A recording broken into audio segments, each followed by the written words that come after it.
Nem idegen tőlem a kockázat. Szemtől szembe találkoztam a bolygó legvadabb és leghírhettebb állataival. De ez sokkal több volt. Egy ilyen akció nem kockázatmentes.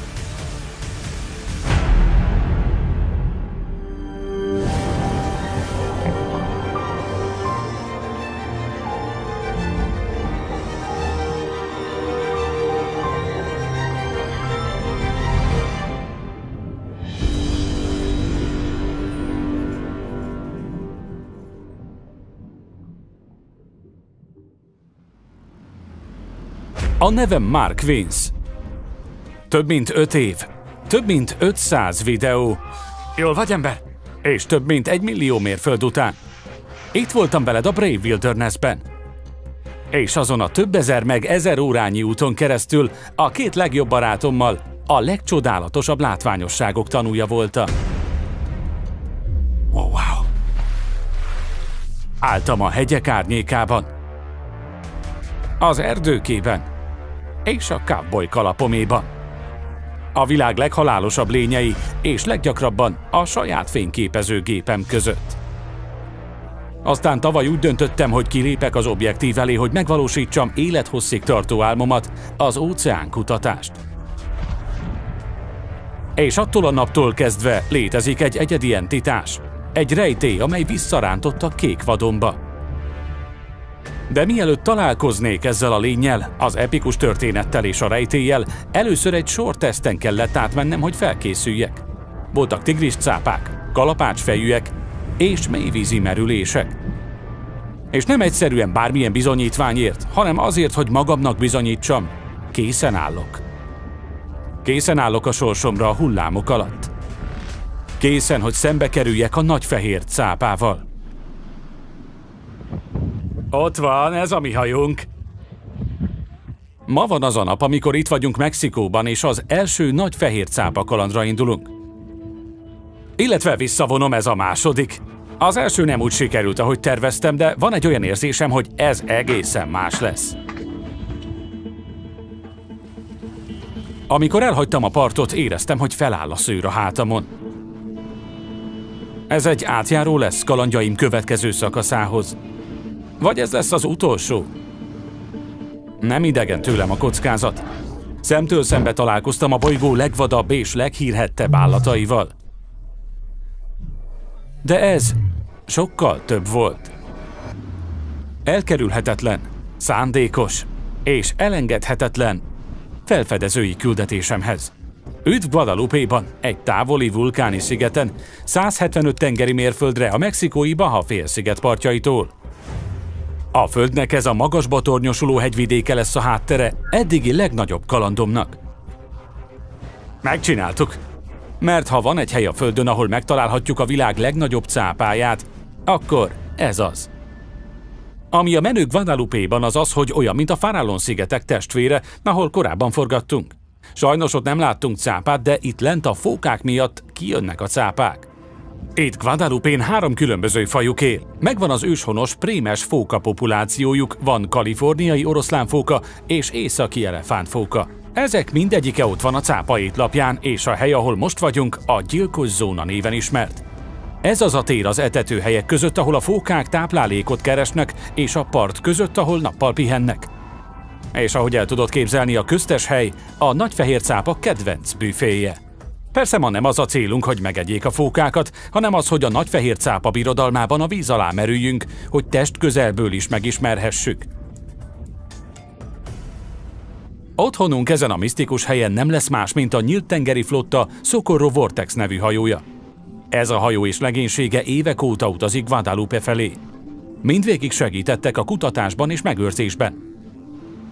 A cápák védelmének legelső lépése, hogy bejuss velük a vízbe.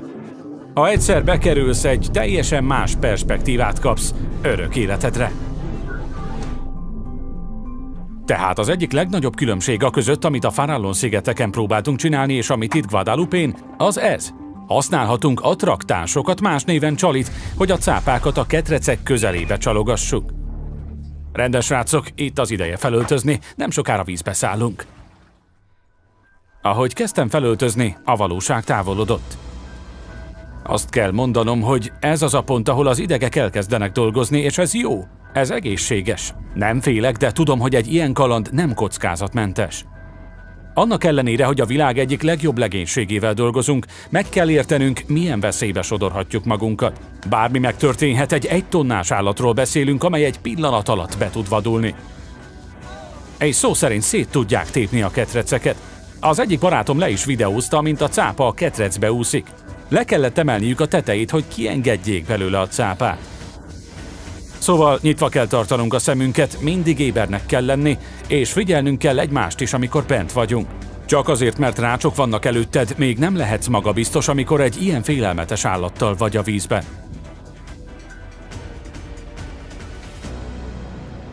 A fedélzet és a cápaketrec közötti néhány lépés a híd a nagy fehér cápa világához. A szívem hevesen kezdett dobogni, és egyúttal az idegesség is határozottabb lett. Ez egy adrenalin löket volt életem álmától, amely minden egyes lépéssel egyre közelebb került. Végre eljött az én pillanatom. Mehetünk!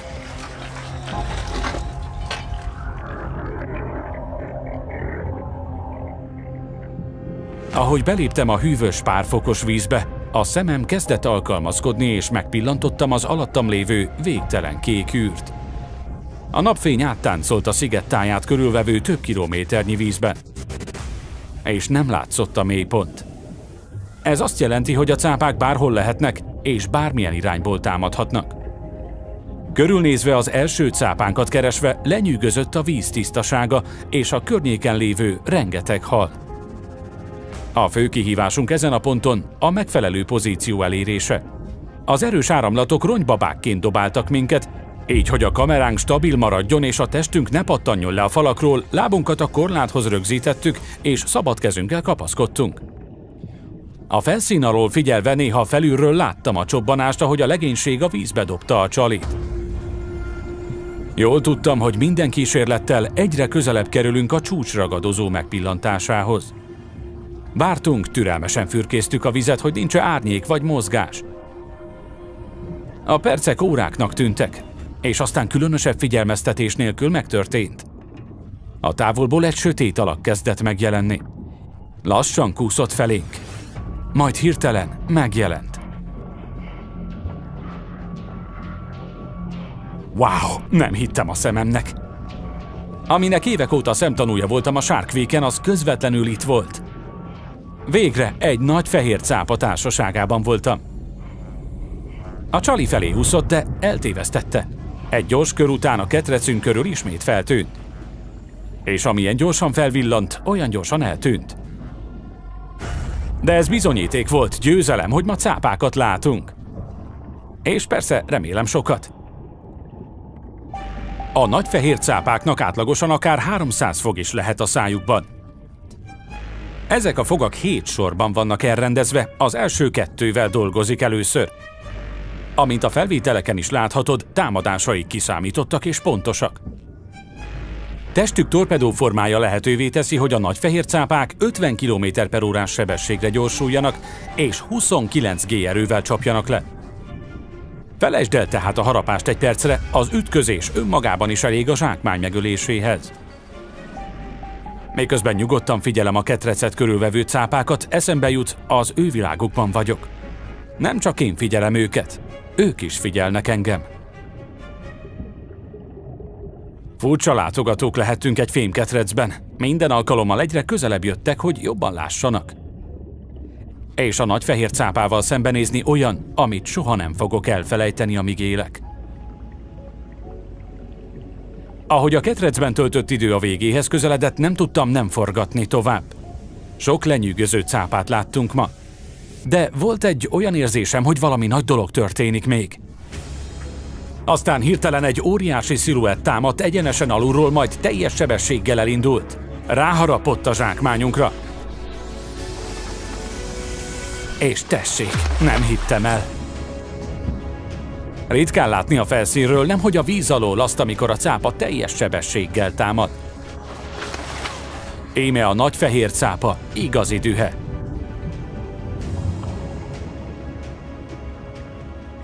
Rendkívül boldogak voltunk, és több óra után végre eljött az ideje, hogy visszatérjünk a hajó biztonságába.